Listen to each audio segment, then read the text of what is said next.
Ma vie en VF, une production de Tunisia Podcast, présentée par Raouia Khadr. En décembre 2021, la Tunisie accueillera le 18e sommet de la francophonie organisé par l'OIF, l'Organisation internationale de la francophonie, qui regroupe 88 États et gouvernements membres, dont la Tunisie. Encore plus intéressant, 4 pères fondateurs sont derrière la mise en place de cette francophonie institutionnelle. Léopold Sédar Senghor, Amani Diori, Prince Norodom Sihanouk et Habib Bourguiba. Ce podcast est l'occasion pour nous de faire un focus sur une langue qui réunit à ce jour plus de 300 millions de citoyens dans le monde et de nous poser les bonnes questions quant à l'évolution du rapport du tunisien à la langue française. Artistes, entrepreneurs, sportifs, journalistes, économistes et bien d'autres personnalités publiques ont accepté de nous livrer, à travers leur vécu et leurs témoignages, la vision qui porte sur la francophonie d'aujourd'hui.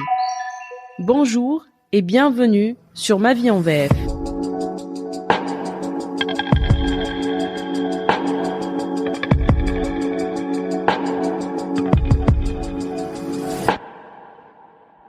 Ma vie en VF est un podcast soutenu par l'Institut français de Tunisie. Ok, on ira tout en parlant en même temps. En fait, تحكي على ديما البروجيكسيون تاعي et avec ta réflexion aussi, comment tu vas l'aider, c'est de réfléchir au sujet ou à parler. Je sais pas je peux peut-être que c'est ça. Non, finalement, ما مش موافقة لها. شوف توا أنا باش نحط هذا. باش نشوف توا. نحطو خاطر بدلت الميكروات. شوف باش ما تقلقنيش معاك. حط تليفوني. Téléphone silencieuse. Silence. Quand tu es prête, tu me dis. Ready. On y va? Véritable boule d'énergie, Amel Saïden est impressionnante. Elle est entrepreneure et consultante en transformation digitale. Elle maîtrise parfaitement 4 langues et surtout, elle fait partie des rares personnes dans ce milieu qui ont ce don de pouvoir transmettre le meilleur aux jeunes talents. C'est d'ailleurs la raison pour laquelle, et après des passages chez Microsoft, Nokia Siemens, pour ne citer que ces multinationales-là, elle cofonde BetaCube, un accompagnateur de start-up fintech et mobilité, et fait partie de la communauté d'entrepreneurs qui lance l'association Tunisian Startups. Durant sa carrière, Amel a été amenée à maîtriser les différentes langues des marchés sur lesquels elle ou son entreprise se positionnait. De l'allemand au français, en passant par l'anglais, la jeune femme switch avec une aisance déconcertante entre les langues. Alors on évoque sans détour la place de ces langues dans sa vie, mais aussi et surtout le rapport qu'elle entretient avec le français dans un écosystème entrepreneurial mondial très anglophone. Ce matin-là, elle arrive en robe et talent type working woman, sac à dos et sac serviette à la main, prête à attaquer une journée où elle devra jongler entre meeting et travail sur terrain. Je lui propose un démarrage en douceur, retour aux sources, aux lectures d'enfance, aux colonies de vacances et autres voyages. Alors, je me rappelle avoir dévoré pendant mon enfance une quantité de livres impressionnante.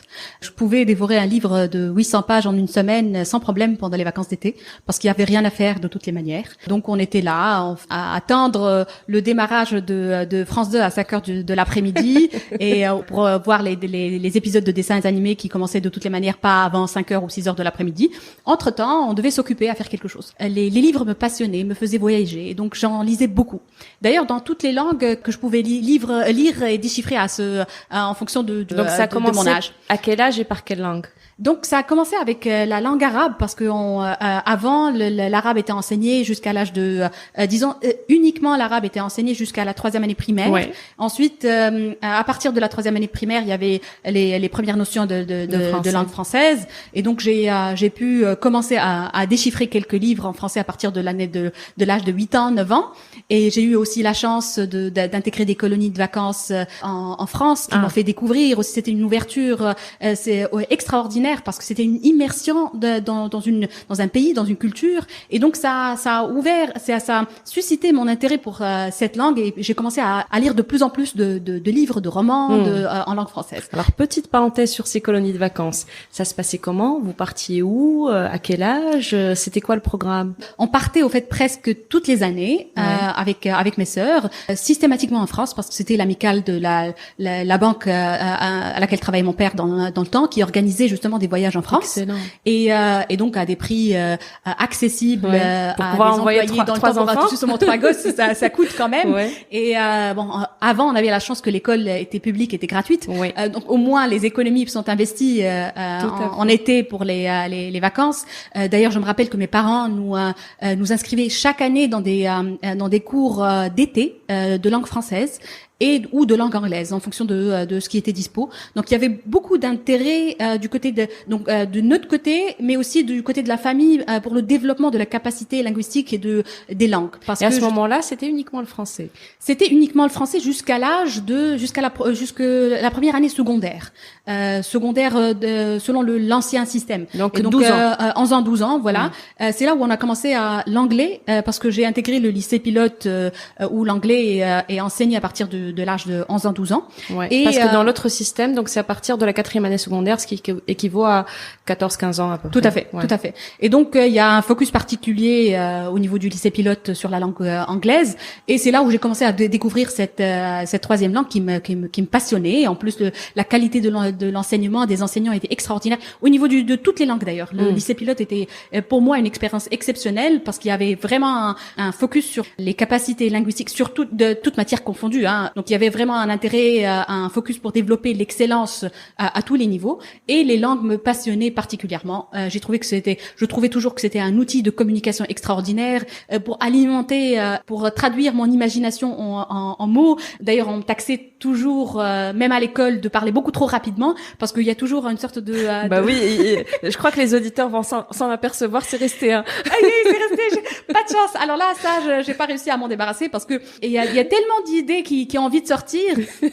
Et d'ailleurs, justement, les langues peuvent aider à articuler d'une manière aussi claire que possible pour pouvoir enchaîner avec l'autre idée, justement. Alors, vous écoutez le débit donc de Amel Saïden. En même temps, avant de commencer, elle me dit, je vais essayer de m'exprimer en français. Voilà, elle essaye là. Elle est en train d'essayer. Voilà. C'est vrai que ça aurait peut-être été un peu plus facile en anglais vu l'usage. Mais ça va, je pense que ça peut aller. Donc voilà, l'anglais et le français avec un. Donc la lecture dans les 3 langues, Tout à fait. À l'âge de 14 ans, tu lisais les 3 langues en parallèle. En parallèle, le même niveau de sophistication des livres, de complexité, et donc j'arrêtais pas de lire à chaque instant, en été, en hiver, voilà. Est-ce que ça t'arrivait de lire un livre dans une langue et d'avoir envie de le lire dans la langue traduite dans une autre langue, en français ou dans la langue d'origine, on va dire? C'est vrai que typiquement, je passais vers une autre. J'avais envie de découvrir autre chose. Ouais. Donc relire un livre, ça m'arrivait pas tout le temps. Tard. Mais un peu plus tard, genre 10 ans après. Maintenant, je suis en train de relire quelques livres que j'avais lus il y a 20 ans, avec un autre œil, une autre perspective. Parce que Le vieil homme à la mer, on a envie de le lire en anglais aussi, non? Oui, certainement. L'alchimiste, on a envie de le lire. Je l'avais lu en allemand la première fois et maintenant je suis en train de le relire en français. Et donc ça donne toute une autre dimension parce que la langue articule le message ou passe un autre message d'une manière implicite. Il y a une manière de dire les choses qui a beaucoup de non-dits dans la manière où le mot est configuré, disons, où les lettres sont rassemblées. Bon, j'arrive pas à articuler un peu le message, le propos, la perception change. Peut changer subtilement. Ça peut changer effectivement parce que avec les mots, il y a une culture qui est emmagasinée, qui est concentrée dans cette manière de dire les choses. Ouais. Et c'est ce qui fait la richesse justement de lire le même livre de différentes manières. Ensuite, il y a eu l'espagnol Parce que tout à l'heure on a parlé de l'allemand, mais on va venir donc l'espagnol pour le moment, ouais. Voilà, l'espagnol à partir de la 5e année secondaire parce qu'on avait la chance de cette ouverture en Tunisie pour les autres langues qui sont enseignées dans les établissements publics, dans le système de l'éducation en Tunisie. Et donc ça, c'est une richesse parce qu'avec chaque langue, il y a une ouverture vers une autre culture. Il y a une facilité qui se développe parce que j'avais lu une fois un article par rapport au développement du cerveau quand on apprend une nouvelle langue. Le volume physique du cerveau s'amplifie, se développe parce que justement à l'apprentissage des langues, libère de l'espace. Justement, ça crée crée de la matière, ça crée une quantité de neurones qui développent carrément physiquement le volume du cerveau. Et plus on apprend de langue, plus la prochaine langue sera facile. Donc il y avait l'espagnol, il y avait aussi l'italien grâce à Rayuno dans le temps, parce que justement on regardait les Dominicaines, les Ispettori Gadget quand on était tout petit, et donc du coup il y a quelque chose qui est emmagasiné quelque part dans ton cerveau. Et je me rappelle avoir eu une réunion de travail à Milan il y a quelques années. Mes vis-à-vis avaient du mal à parler en allemand, en anglais. Italien. Et donc, c'était en Italie. Ils avaient du mal à parler en anglais. Et du coup, je les ai invités à essayer en italien et tester, voir. J'ai compris 80% de ce qu'ils disaient. Ouais. Donc je répondais en anglais, mais eux ils étaient plus à l'aise, ils parlaient du coup en anglais, et c'est là. Aujourd'hui, j'invite mes enfants à regarder la télé ou des vidéos dans toutes les langues. En toutes les langues, en japonais, parce que les mangas et tout ce qui est japonais est in actuellement. Oui. Et du coup, je leur dis aucun filtre. Vous regardez en japonais, en allemand, ça vous créera justement vous arriverez un jour à reconnaître justement les tons, l'intonation, l'écoute active. Tout à fait, l'écoute active, effectivement. Et ça, c'est une compétence qui se développe d'une manière qui n'est pas nécessairement intentionnelle, donc d'une manière inconsciente. Donc là, on était à l'espagnol. L'espagnol, c'est vers l'âge de 16 ans, je crois. Voilà, 16, cinquième année secondaire. Cinquième année secondaire. Donc, se joint à l'espagnol, qui a pioché un petit peu dans les backstage de l'italien emmagasiné de l'enfance pour mieux se développer. Donc aujourd'hui, pas aujourd'hui, mais à ce niveau-là, l'espagnol, c'était maîtrisé ou c'était C'était les fondamentaux, les basiques. On n'a pas réellement eu l'opportunité de l'utiliser pour une conversation, pour une discussion, mais on arrivait à rédiger des textes. Acceptable, à chantonner une chanson en espagnol, Hijo de la Luna et je sais quoi. Et donc c'était quand même super sympa, parce qu'il y avait une ambiance agréable avec cette matière option qui n'est pas obligatoire, mais qu'on s'amuse à. Donc c'est des compétences qu'on s'amuse à développer. Et des notions qu'on garde. Donc ce sont 3 années dans le système éducatif public, 3 années, 5e, 6e et baccalauréat, où on apprend une langue étrangère, une autre langue en tout cas étrangère, 3e langue. Ça peut être l'espagnol, l'allemand, l'italien, ou voire même russe dans certains. Entre-temps, il y a même le chinois qui est proposé, etc. Exactement. Et donc logiquement, puisque j'ai appris l'espagnol, j'ai fait mes études en Allemagne. Voilà, j'allais poser la question. Dans tout ça, l'Allemagne. Voilà. Donc après le bac, il y avait une option de choisir est-ce qu'on veut intégrer une école. C'est le système de bourse octroyé aux lauréats du baccalauréat. Donc tu as été lauréate. Tout à fait. J'ai eu le choix, le luxe de choisir si je veux bénéficier de l'enseignement universitaire français ou alors allemand, parce qu'il y avait des bourses. Alors pour quelqu'un qui a passé toutes ses colonies de vacances en France, qui maîtrisait le français, qui ne maîtrisait pas l'allemand jusque-là. Aucun mot. Pourquoi? Mais rien. Mais pourquoi? Pourquoi pas la France? Et pourquoi l'Allemagne? Alors, c'était un choix par élimination. Au fait, ce qui m'incitait à choisir l'Allemagne dans le temps, c'était que j'avais pas trop envie de rester dans cette logique de système d'école. J'avais plus envie qu'on me dise que je dois faire l'exercice 1, 2 et 50 jusqu'à demain. J'avais envie d'intégrer un autre système, de découvrir quelque chose de différent. Et justement, les échos qu'on entendait par rapport aux écoles préparatoires étaient justement une sorte de continuité de ce qu'on vivait au niveau du lycée pilote. Ouais. Et donc, j'avais envie d'intégrer, de voir autre chose. Et donc, cette curiosité m'a incité justement à vouloir partir ailleurs. Et le ailleurs qui se présentait, dont j'avais aucune idée à quoi ressemblait l'Allemagne, ni la vie en Allemagne, ni l'allemand, ni rien du tout. Mais alors j'ai fait j'ai marqué ma petite croix sur ce fichier, sur ce document en rose, et c'était France, Allemagne ou autre chose. Donc voilà, j'ai choisi l'Allemagne. Et je suis partie en mode aventure. Donc je me rappelle que ce qui était le plus stimulant à cet âge, c'était le fait d'aller à la découverte de l'inconnu. Et voilà, ça me passionnait à cet âge-là. Donc et à 18 ans. L'apprentissage d'une nouvelle langue à 18 ans ne t'effrayait pas? C'est la beauté de cet âge-là. Il y a rien qui t'effraie. Tu n'as peur de rien. De pas pouvoir acheter son pain ou c'est effectivement sa bouteille de lait. C'est exactement ça d'ailleurs, parce que moi j'ai passé la première année d'apprentissage de la langue à Hanovre. Hanovre, c'est une ville, c'est pas la super ville cosmopolite, c'est pas Berlin, c'est pas München. Et donc c'est une petite ville de 500 000 habitants. quand tu vas essayer de parler anglais dans le temps, d'ailleurs, ça fait plus de 20 ans, tu essaies de parler anglais à quelqu'un dans la rue, il y a personne qui répond. Tu essaies même dans un établissement, genre une banque, tu leur parles en anglais, il y a personne ils répondent en allemand en fait. Peut-être par souci de perfection, il faut que ce soit super maîtrisé. Donc dans plusieurs pays européens, c'était ça à l'époque. Même en France, je crois. C'est vrai. Donc, cette ouverture, cette mixité, cette diversité, c'est un phénomène qui s'est développé pendant les 10-15 dernières années, si j'ose dire, et c'est magnifique. Moi, j'adore.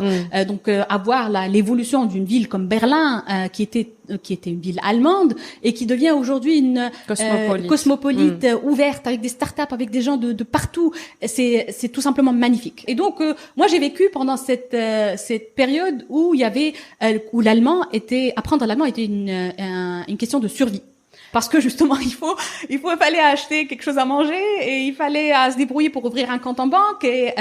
Mais c'était une découverte quand même très intéressante, une phase d'apprentissage pas évidente parce que pour quelqu'un qui vient d'un pays où le soleil brille 300 jours par an, et puis tu te retrouves dans une ville où il fait gris matin, soir, lundi, mardi, mercredi, jeudi, vendredi, et donc tu te dis mais c'est pas possible. Et puis on est arrivé à Hanovre en septembre.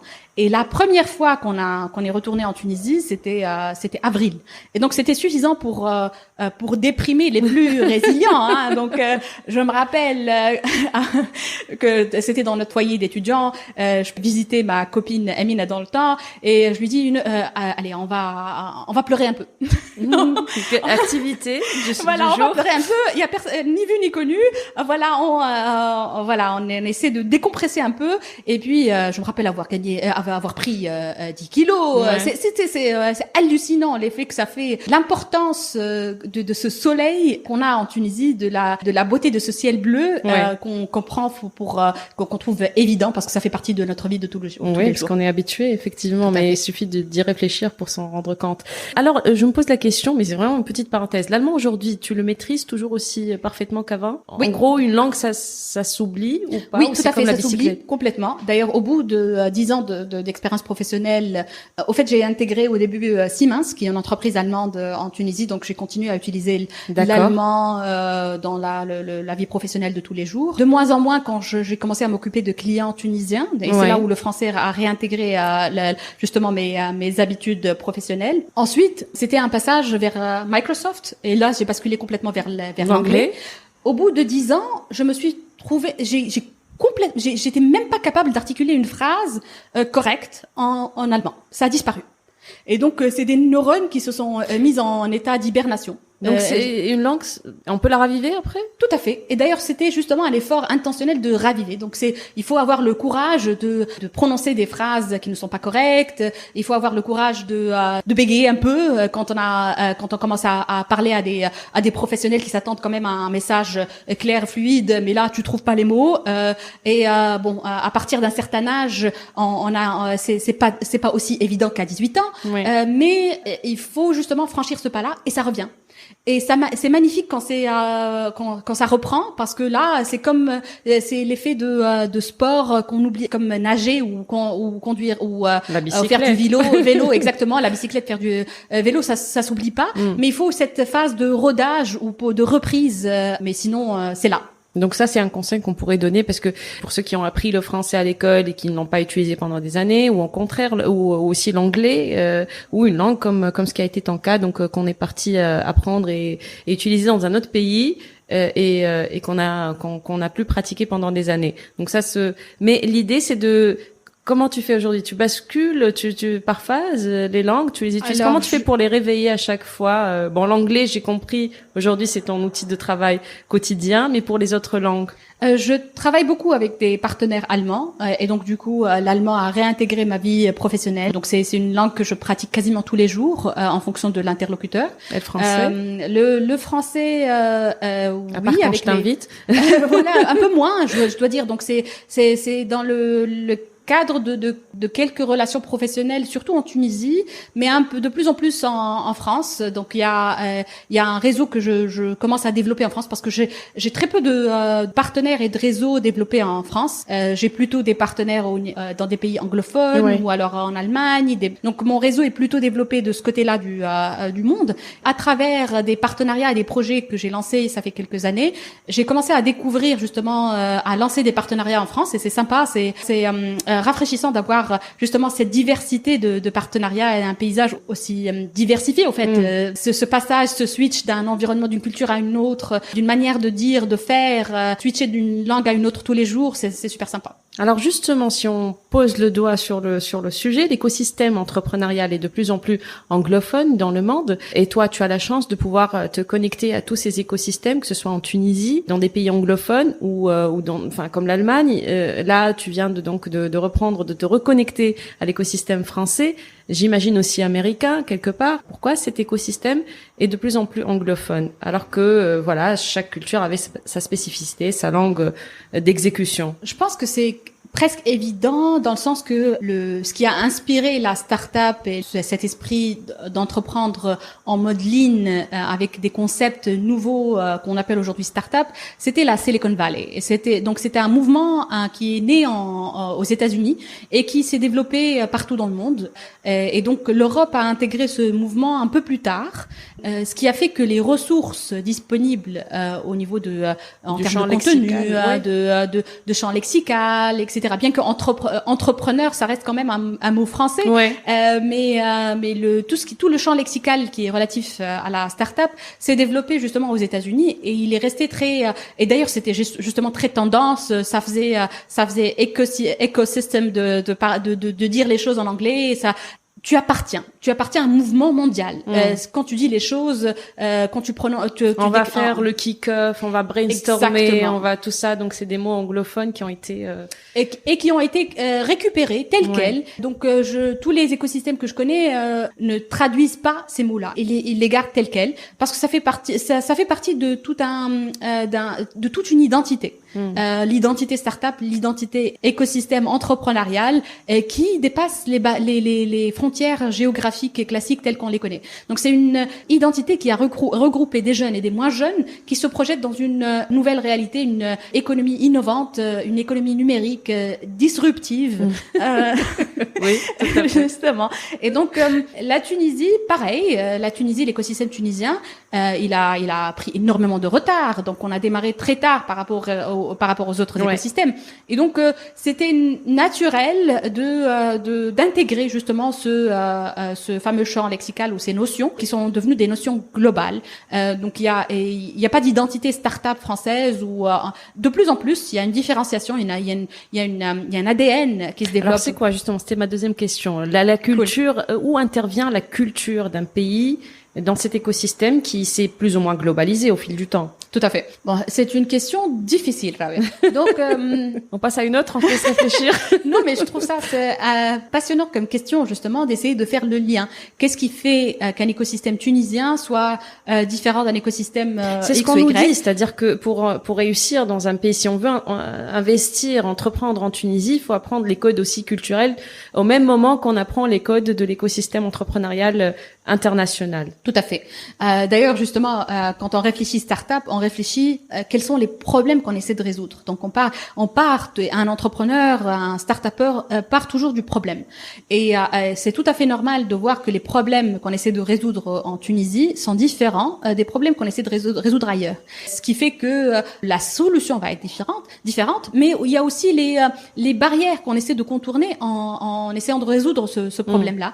Et comme on a la richesse d'avoir tellement de barrières chez nous, c'est bien, on développe un autre ADN de survivor, le système D, de toujours essayer de dépasser la barrière 1 parce que de toutes les manières il y en aura d'autres, donc voilà, il faut rester en vie en passant vers le prochain niveau. C'est comme une sorte de jeu et voilà, on le prend avec beaucoup d'humour. Donc je sais pas si j'essaie de qualifier l'écosystème tunisien, c'est un écosystème de gens qui se projettent, qui sont patients parce qu'on apprend à devenir patient si on rencontre les 10 000 barrières en essayant d'atteindre son objectif. C'est des gens qui y croient, parce qu'il faut il faut vraiment y croire pour pouvoir être aussi résilient. C'est des gens qui sont résilients, mais qui prennent les choses avec beaucoup d'humour. Et puis il y a une ouverture qui est très intéressante vers le monde. Et c'est peut-être justement cette richesse linguistique qui nous permet de connecter avec le monde. Je rencontre des jeunes aujourd'hui qui n'ont pas les mêmes barrières dans leur tête qu'on avait dans ma génération, par exemple. Avec BetaCube, par exemple, il y a un jeune, 23 ans, qui n'a aucun complexe à appeler quelqu'un en Lituanie pour essayer de comprendre comment obtenir une licence de paiement en Lituanie, parce que justement la Lituanie a développé un écosystème pour tout ce qui est fintech.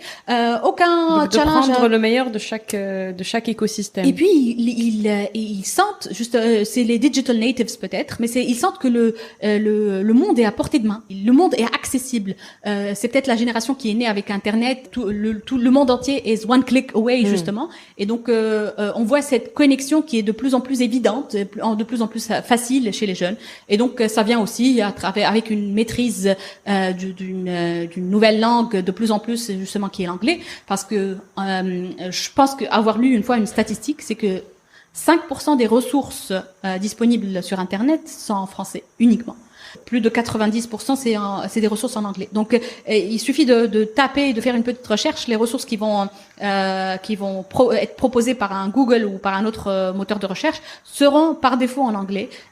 Et surtout, si on cherche quelque chose qui a à voir avec la start-up, avec le monde de l'entrepreneuriat moderne. C'est pas quelque part aussi un peu discriminatoire pour ceux qui ne maîtrisent pas l'anglais, qui sont plutôt francophones, d'intégrer cet écosystème, justement faire une recherche quand on est francophone, de trouver que 5% et 95% de l'information en anglais. Comment on fait? Qu'est-ce qu'il faut faire dans ce cas-là? Du coup, il y a deux dimensions. Il y a un effort du côté de l'entrepreneur ou de la personne qui cherche l'information. Il y a un effort aussi au niveau de la communauté francophone. Et c'est ce qui, justement, je trouve ça super sympa, l'effort au niveau de la francophonie qui se connecte, qui essaie de proposer du contenu. Donc, il faut justement, l'internet est accessible à tous, il faut l'enrichir de contenu. Le même problème est avec la langue arabe. Il y a presque quasiment pas de contenu en langue arabe.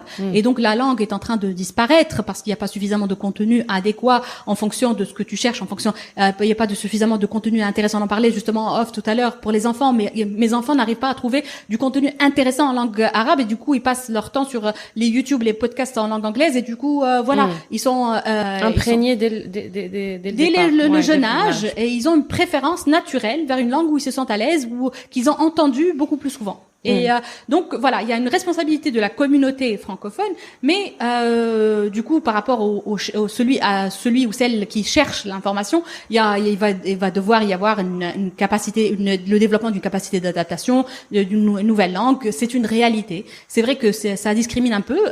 Ça me rappelle un peu la phase où je reprenais mes compétences en langue allemande. Donc tu te sens mal, tu rates la première partie de la conversation en essayant entre-temps de préparer ta phrase en langue, en allemand, et entre-temps tes interlocuteurs sont passés à autre chose. Donc c'est la réalité de cet apprentissage, mais c'est comme le sport. On doit s'y mettre tout simplement. En regardant un match de foot, on ne devient pas le Ronaldo ou Messi. Donc du coup c'est l'effet pratique qui va changer les choses. Côté communauté francophone, je pense que la Tunisie, quand même, en appartenant à ce type de communauté, garde un asset, un élément différenciateur qui peut ouvrir des portes, même en termes de business. C'est clairement un plus. Si on parle aujourd'hui avec des acteurs au niveau de la région du Golfe, GCC, ils s'intéressent beaucoup à l'Afrique du Nord, mais il y a cet handicap d'accès à une région qui est francophone. Et donc, c'est une opportunité business pour les Tunisiens d'aller créer des partenariats pour être une sorte de porte d'entrée vers une région, l'Afrique francophone, par exemple. Donc, le fait d'avoir différentes cartes à jouer en fonction de l'interlocuteur, du besoin business, pas uniquement business, c'est des partenaires qui peuvent être au niveau de ces différents domaines culturels. Donc, c'est un accès au fait supplémentaire, et donc je trouve ça pas désolant de voir que le niveau en langue française est en train de se dégrader dans les écoles, au fait, c'est pas uniquement la langue française, c'est toutes les langues. C'est peut-être lié à la dégradation de la qualité de l'enseignement public, de l'éducation. Et c'est très dommage, particulièrement différenciateur de la Tunisie. L'idée, donc, ce qu'on dit, c'est qu'aujourd'hui, bon, l'écosystème, si on reste sur l'entrepreneuriat, il est anglophone, il est international. Maintenant, si on a en plus cette carte qu'on peut jouer avec la francophonie et l'écosystème francophone, qui peut nous ouvrir des portes vers alors l'Afrique subsaharienne aussi, l'écosystème entrepreneurial qui est aussi francophone, mais faire jouer donc cette carte anglophone pour se connecter à celle de Middle East, donc qui est arabophone / anglophone. Donc l'idée aujourd'hui, c'est vraiment de garder quand même, de multiplier ces cartes linguistiques dans cet écosystème. Absolument. Et s'il le faut justement aller apprendre l'espagnol, le chinois, l'allemand, tout ce qu'on peut apprendre, parce que justement, ça deviendra plus facile après avec chaque nouvelle langue apprise. Et en attendant que Google et autres assurent la traduction instantanée, c'est notre responsabilité en tant qu'humain de communiquer correctement avec les interlocuteurs, avec nos partenaires. Et je pense que c'est une richesse extraordinaire parce que c'est une connexion vers l'humain, c'est une connexion vers tout ce que l'humain apporte avec comme patrimoine culturel qui est articulé dans une manière dans un humour très spécial, très lié à la culture, dans une manière de dire les choses, dans une expression qui est il y a des études scientifiques qui démontrent que la voix de la personne est différente, change en fonction de la langue. Et donc on est plusieurs personnes en une dès qu'on a accès. Donc c'est une richesse extraordinaire. Emel, on finit avec peut-être un livre coup de cœur en français que un livre qui t'a changé, ou un livre qui t'a ouvert des portes, ou un livre que tu as eu envie de lire dans d'autres langues, je sais pas. Choisis. Je sais pas pourquoi, mais en écoutant ta question, j'ai pensé à deux livres. J'ai pensé à Le Petit Prince, que je suis en train de lire et relire avec mes enfants en différentes langues justement. Hier, on essayait de le lire en arabe. Et je trouve ce livre magnifique à tous les âges. Je me rappelle en te racontant l'histoire de l'été qu'on passait à lire des livres en Tunisie. En Tunisie justement en tant qu'enfant. Je me rappelle de Papillon, un livre à 700 ou 800 pages que j'avais lu, je me rappelle, juste avant la rentrée. Et puis en regardant le film, j'étais très déçue parce que le livre m'a fait voyager d'une manière extraordinaire. Et le film était pas vraiment au même niveau de fulfillment, de satisfaction que me donnait justement le livre. Je pensais aussi justement, peut-être parce que je l'avais évoqué tout à l'heure, L'Alchimiste que j'avais lu en différentes langues, en français, en anglais, en allemand. C'est génial, ça. Et c'était justement une belle expérience de vivre le livre d'une manière différente en fonction de la langue. Il y a une préférence? Oui. En anglais? C'est étrange, mais bon, je l'ai lu la première fois en allemand. J'étais en Allemagne. Je me rappelle que je faisais beaucoup de parcours en train. Et je lisais beaucoup pendant dans ces parcours en train, et je me rappelle avoir lu ce livre, et il y a des associations parce que quand on lit le livre, il y a des associations voilà, c'est toute une expérience. Et donc je pense que l'expérience en lisant le livre en allemand a été plus forte. Et donc voilà, j'ai une préférence pour cette expérience-là. Merci Emel Saïden pour cet échange. Merci de nous avoir ouvert l'esprit sur plein d'écosystèmes, plein de langues, plein de voyages, effectivement. يعيشك نرجعوا نحكيو بالتونسي حتى التونسي لا التونسي مهم دونك قاعد عندنا من اللغه توا التونسي على ان التونسي يحسبوا لغه اي لغه حتى عربيه وفرنسي وانجلي والمان وكل شويه هكاك الاسبانيول والايطاليين نفهمهم شويه ونجم نقراهم peut-être quelques textes وكهو عادي صح. الحمد لله très bien, merci. عايشك. Nous espérons que vous avez aimé cet épisode du podcast Ma vie en VF. Vous pouvez nous écouter sur Spotify, Google Podcast, Apple Podcast et YouTube. Et pour ne rater aucun épisode, il suffit de vous abonner à l'une de ces plateformes de diffusion ou nous suivre sur les réseaux sociaux Facebook et Instagram sous le nom de Ma vie en VF.